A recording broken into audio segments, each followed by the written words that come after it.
Hello friends, welcome back. I'm sorry I was so busy the last couple of weeks, so I could not come up with much of technical content. But now we are back in form. We are going to look into machine learning fundamentals with Python, the session 5. I hope till now it's all useful. I'm getting good amount of feedback from you guys, and thank you very much for it. We are going to learn how histogram is used and what's it all about.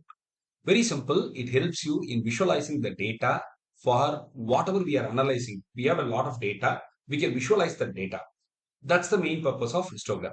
Very simple. It's easy to implement in NumPy. So I have got import NumPy, import matplotlib.pyplot as plot. Now what I'm going to do is I'm going to plot the data as histogram. So first we will generate the data. NumPy.random.uniform 0, 10, 350. What do you mean by that? In this, we are going to draw a histogram with 10 bars. That's what we are going to do. And it will be represented as a histogram. Now, what are we going to do? Plot.hist x comma 10.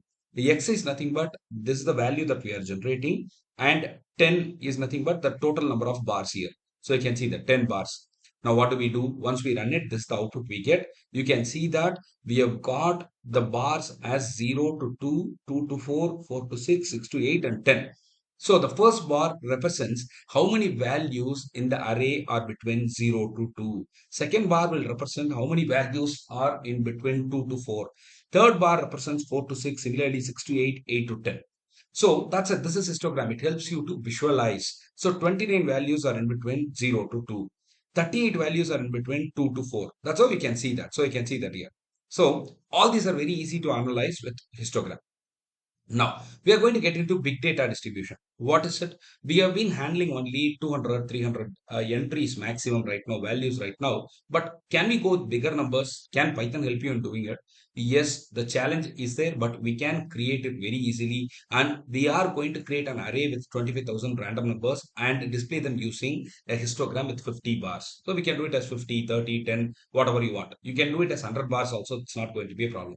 So for that, what do you need to do? You need to generate the array with 25,000 random numbers. So how do we do it? NumPy matplotlib.pyplot as plot and then random.uniform. So you can see that I am going to have 0 to 25,000. So 25,000 random numbers are generated and then I'm going to plot it. That's all. So you get an output like this and this will help you in understanding the bigger data distribution as well.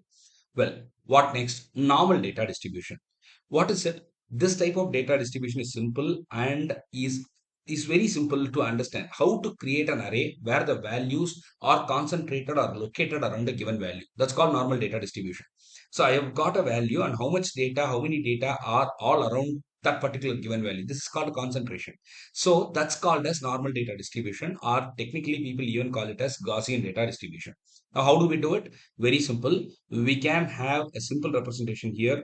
NumPy, import matplotlib.pyplot as plot and numpy.random.normal.